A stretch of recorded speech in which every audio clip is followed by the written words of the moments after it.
wish you could fly like a bird? If you were a condor, you could soar on air currents for hours. If you were a pelican, you could plunge straight down into the water to catch a fish. If you were a pigeon, you'd fly in large flocks, helping other pigeons find food. But if you were a penguin, you'd have to do your flying underwater because penguins can't fly through the air. Hi, I'm Jack Hanna. Be sure to join me on Zoo Life to learn more about the animals of the world.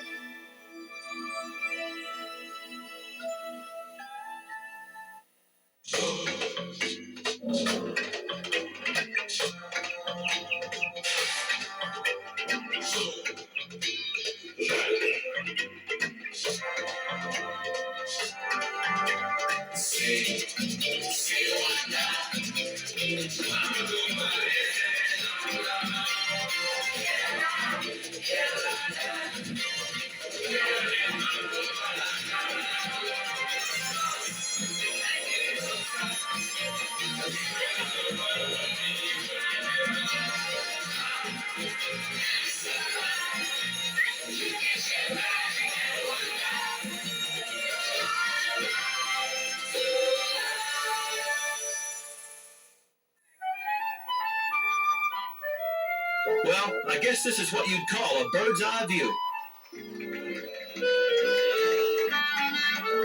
I heard there were over 300 birds from all over the world at this place. Okay, George, go to it. Bunch of music. One more. All right, great job, George. We're here at Marine World Africa, USA in Lahill, California. This bird show may look like it's lots of fun, and it is. But its real purpose is to teach us all about endangered species. My name is Turkey Coleman. There's Turkey Coleman. Hello, Turkey. Good girl. Where's Turkey?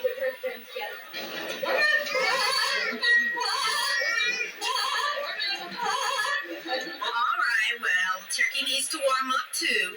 Turkey, warm up. Again. Okay, she's all ready to go. The birds in this place are amazing, but sometimes we take them for granted. We don't realize how many birds today are highly endangered.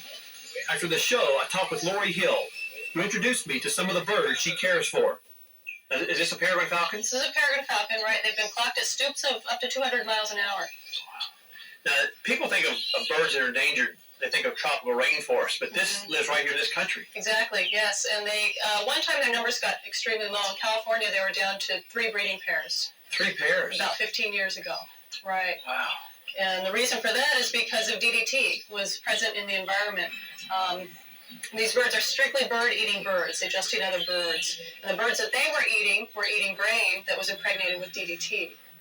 Peregrines have a unique hunting style. They'll stoop down above their prey. They'll knock their prey from the air. Usually just that impact alone will kill their prey. They can hunt air to air, huh? Right, exactly. They're the masters of the sky. Everything is interrelated in our environment. And things that we do that we don't realize will sometimes filter down to throughout the food chain and can affect birds like this. I know that in Columbus, Ohio, they're reintroducing this bird into the downtown buildings. Right. Big skyscrapers. That's because peregrines like to nest on ledges, cliffs. So the city is sometimes an ideal landscape for them to breed in because you've got the tall skyscrapers that serve as a ledge for them to nest in. And you also have a lot of pigeons in the city. Peregrines love to eat pigeons. So there's plenty of food for them. That's a good point. I've wondered what they would eat in downtown Columbus. Right, I guess pigeons would be the answer. Exactly. So what's the future of this bird in the wild, or should we say in the cities? Actually, the future of the peregrine looks pretty promising because they are starting to breed more out in the wild. There's not as big a problem with DDT as there used to be. It's actually one of the few success stories. It's fortunate when birds can adapt to our urban environments, but more often, the loss of a bird's natural habitat can lead to its extinction. So, Lori, what type of bird is this? This is a hyacinth macaw. They're found in the tropical rainforests of Brazil. And how old is what's his name? His name is Caesar. Caesar. Caesar's about 22 years old. 22? That's still fairly young for a macaw. They can live to 80 years. They have a very long lifespan. Now, how rare are they? They're very rare. They're endangered birds. There are about 2,000 of them left out in the wild. Golly, Dave. Well, what's happened to them in the last few years? Well, their habitat's being destroyed. The tropical rainforests right now are being destroyed at a very alarming rate, and a lot of these birds are losing their homes out in the wild. Now, does he like you pretty good? Are you his like parents, or are you his mother or father? Well, I'm probably more like a mate to him. Oh. Parents are extremely monogamous, and I happen to be fortunate, I think, to be chosen by Caesar. Now, in the wild, do they go in groups, or do they live together, a bunch of groups? They will pair up, and they'll mate for life usually, and they'll travel in groups of maybe up to 6 pairs or so, sometimes larger. But because there just aren't that many of them out, the groups are smaller than they used to be. But it's hard to find an answer because of the population demands in the developing countries. And it just is a question of whether or not they can keep enough and preserve enough of the rainforest for these animals to be able to survive out in the wild. So it could go either way. It could go either way, exactly.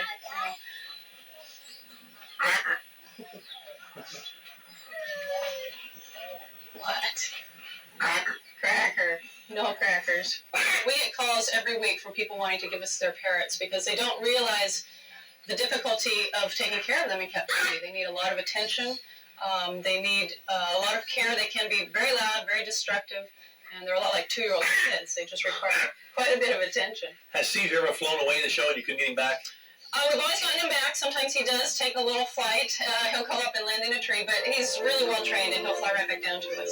So we're lucky. This is Caesar, a hyacinth macaw, and one of 7 macaw species that are currently considered endangered. What do you hope that people will take away from the bird show when they leave the park and go home? Well, our show is a lot of fun. It's a fun show, and we think that it helps to keep people's interest in it. But at the end of the show, our main thrust is on conservation. We fly Caesar around the stadium in a circle. He flies over the audience, and that allows them to see the birds in flight, which they don't often get an opportunity to do. And it shows them how really beautiful they are. We also like to stress the importance of conservation and what they can do to maybe help out and save some of the world's rainforests. With this in mind, we'd like to leave you with a famous quote by naturalist William Beebe.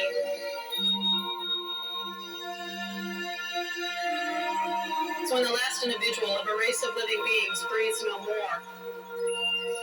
Another heaven and another earth must pass before such a one can be again.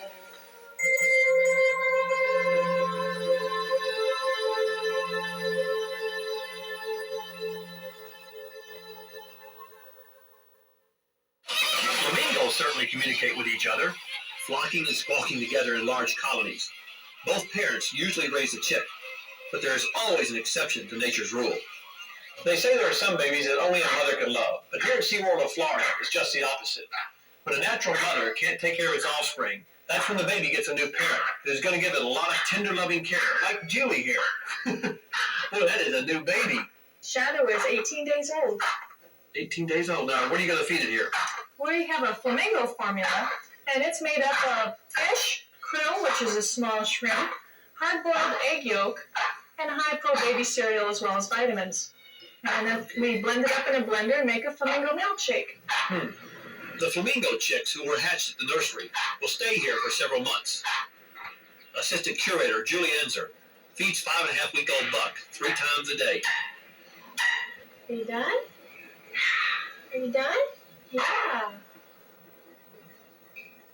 Ready to go for a walk? Until Buck is ready to enter the adult flock, he needs to practice his social skills with the only parent he knows.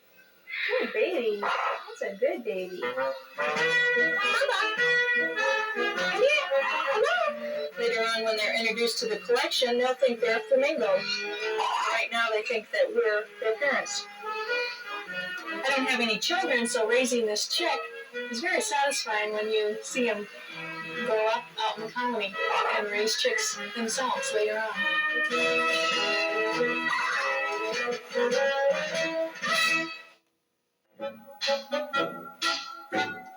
The prize for the most peculiar animal at the Denver Zoo has got to go to the cassowary. This large flightless bird from New Guinea is a close relative to the ostrich. It can grow up to 6 feet tall and weigh 180 pounds.